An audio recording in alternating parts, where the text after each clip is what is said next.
Well, it's very difficult to put my mind into that of General Secretary Xi, who has taken this decision. But all I'd say is that those who've been sanctioned by the UK have been sanctioned for violating the human rights of Chinese citizens, and those who've been sanctioned by Beijing have been sanctioned for speaking out about the violation of human rights of Chinese citizens. And so it's a pretty extraordinary situation that we find ourselves where some are sanctioned for actions against Chinese citizens and others are sanctioned for defending them.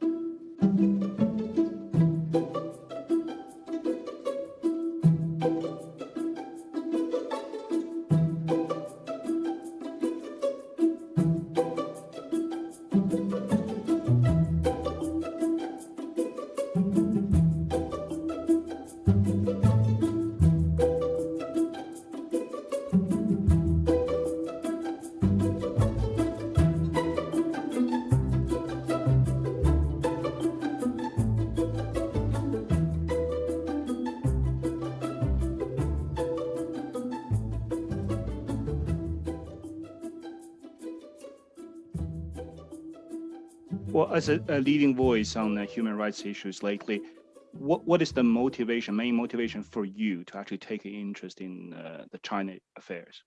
Well, my motivation is pretty simple, which is that I want to have a very close and productive relationship with China and Chinese people around the world. We know that it's possible. We have a very close relationship with Taiwan and Taiwanese people. We have had a very close relationship with Hong Kong and Hong Kongers. And in the past, certainly 20, 30 years, we've had an increasingly close relationship with Chinese people from all across the mainland. So we know very well that Chinese and British people can work together, can live together, can cooperate extremely well. And we also know that Chinese values are hugely important to the UK. The Universal Declaration of Human Rights, written for the United Nations, was written by a Chinese diplomat. And those are the values we hold ourselves to. These are not Western values imposed on China. These are Chinese values imposed on the West, quite rightly, because they are extremely important. And I think that these values matter. They matter for me and they matter for people in China. As you mentioned, the UK and China, just not too long ago, were what many call the golden relationship, golden era. What went wrong? Even at that time, China had human rights issues. So what went wrong? Well, what went wrong, very sadly, is that the Communist Party decided that the openness was going too far and putting its own position at risk. And the reality is the Communist Party is only afraid of one thing, and that's the Chinese people. It's not afraid of America or Britain or anyone else. It's afraid of the Chinese people. And the openness that was coming, the opportunities that were coming, were too great. And that's why you see the clampdown is not so much on the West. It's much more at home. It's Xinjiang, it's Hong Kong, it's Jack Ma. Much more than it's on British or American or anybody else. Many in the Chinese government and even some nationalists in Chinese society say, this is just Western hypocrisy and you just want to stop China rise. Look at, your involvement in war in Iraq, in Afghanistan, in North Africa, so many lives lost, so much suffering. And why, aren't those human rights abuses? Why just point fingers at us? Well, first of all, many of us have criticized human rights abuses in other parts of the world, and this isn't about that. Secondly, it's not about wanting to stop China's rise. On the contrary, many of us, me included, have been very strong advocates for China's place in the rules-based international system. I've been hugely supportive of the Asian Infrastructure Investment Bank and been looking for ways in which China should rightly have a place in shaping the modern world, because quite obviously, China wasn't there when many of the institutions were formed in the 50s and the 60s, during the Cultural Revolution, during the Great Leap Forward, during the moments when Chinese communist dictatorship murdered millions of Chinese people. It should have been around the table of the international community helping to set the rules, but it wasn't, because Chairman Mao and others were murdering Chinese people. Now, China now has the opportunity to take its place rightfully as one of the great powers, great civilizations of the world. And many of us, me included, would love nothing more than to see free Chinese citizens helping to shape the international community for the betterment of everybody. It's exactly what we want.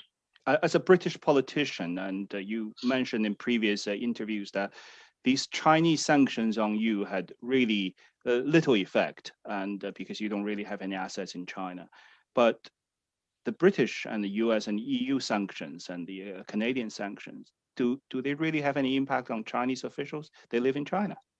Well, actually, one of the things about Chinese society that many of your viewers will know is when I was in Beijing in 2017 and I asked somebody what's the greatest luxury they could have, and I thought they were going to say a Ferrari or a Rolls Royce or a flat or something like that. And they said an American passport. Now, many people in China are hiding money abroad. We know that. Indeed, many of the leadership of the Chinese Communist Party have got accounts in secret jurisdictions abroad, hiding money away from where it could be taken off them by the state. So actually, yes, we do know that sanctions have a direct effect on them because they are stealing money off the Chinese people, hiding it abroad, and then they are using that money to seek opportunities for either their children's education or indeed for travel or just simply to buy luxuries in Paris and Berlin. So when London, Washington, Ottawa, when Brussels say, we freeze your assets, it actually can happen? Yes. Has it happened? Yeah, it has an effect. And do we know the latest list of 4 senior officials, for example, from Xinjiang's Public Security Bureau? Are they impacted?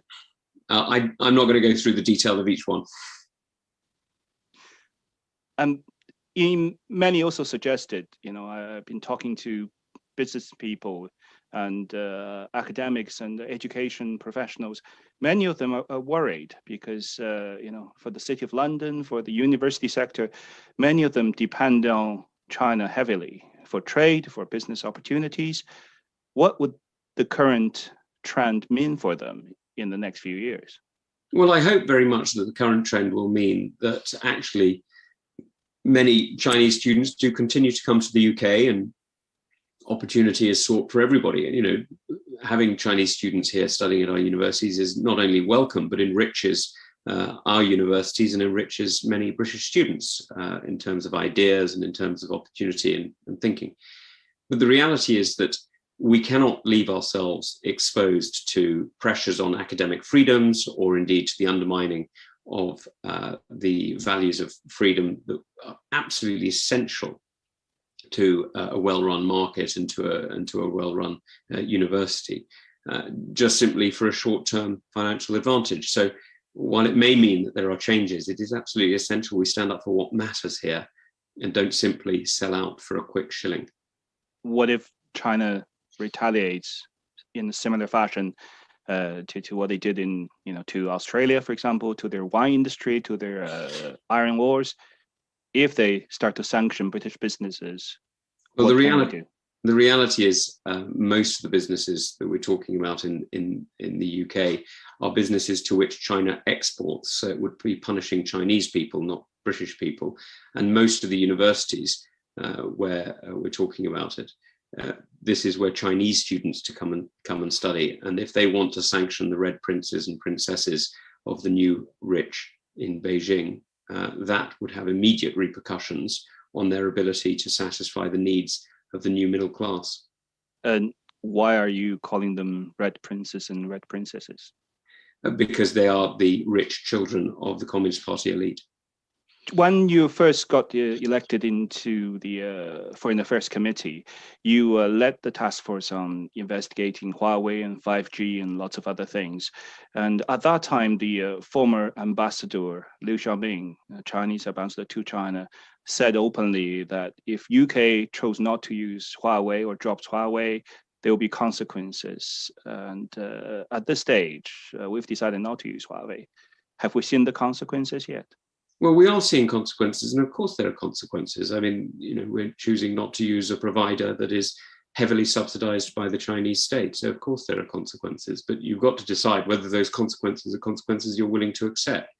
And you can either believe that the Chinese state really does believe in global communism and is therefore subsidizing its businesses globally, or you can probably more realistically think that actually the Chinese state is trying to secure advantage and therefore is willing to lower the prices beyond the market cost. Now, I suspect it's more the latter.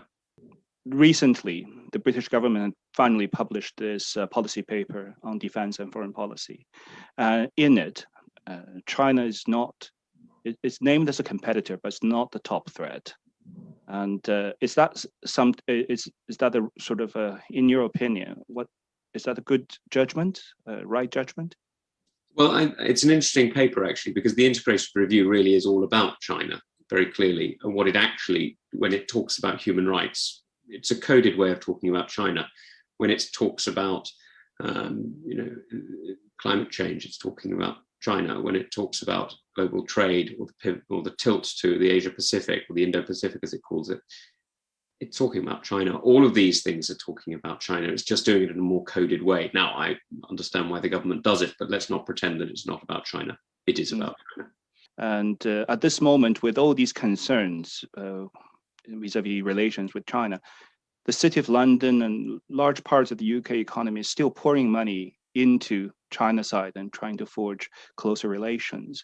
And the likes of HSBC and the big banks, the moment China opens up the capital market a little bit, billions flew that way.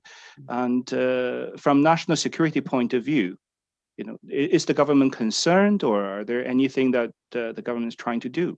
Well, you'll have to ask the government whether it's concerned or not. That's okay. But from a policy kind of opinion former side, from a foreign policy side, what's your thought on that? So my thoughts are that I would love to see Britain as the natural partner to China in Europe. I would absolutely love to see UK's global markets trading the renminbi as freely as we trade the dollar.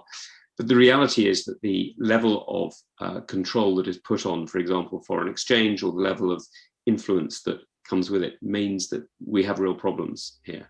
And until we see the level of openness in Chinese companies that we would expect to see in, for example, US companies, or indeed UK or French or German companies, then it does make using our markets very difficult. And that, I'm afraid, is something that is true not just of China, but many other countries around the world. And one of the reasons why we have real problems with that commercial link. Last question, and there were reports that your personal email and even your home address received suspicious emails before and letters. As your personal address to some, if we have evidence to say these were from suspected Chinese side, is there anything you want to say to them? I'm not going to be intimidated. Now, I know that what they're trying to do is to intimidate people who have connections to China or to Hong Kong or indeed to other parts. It's not going to work with me. I'm going to call it out because it works with some people, but it isn't going to work with me.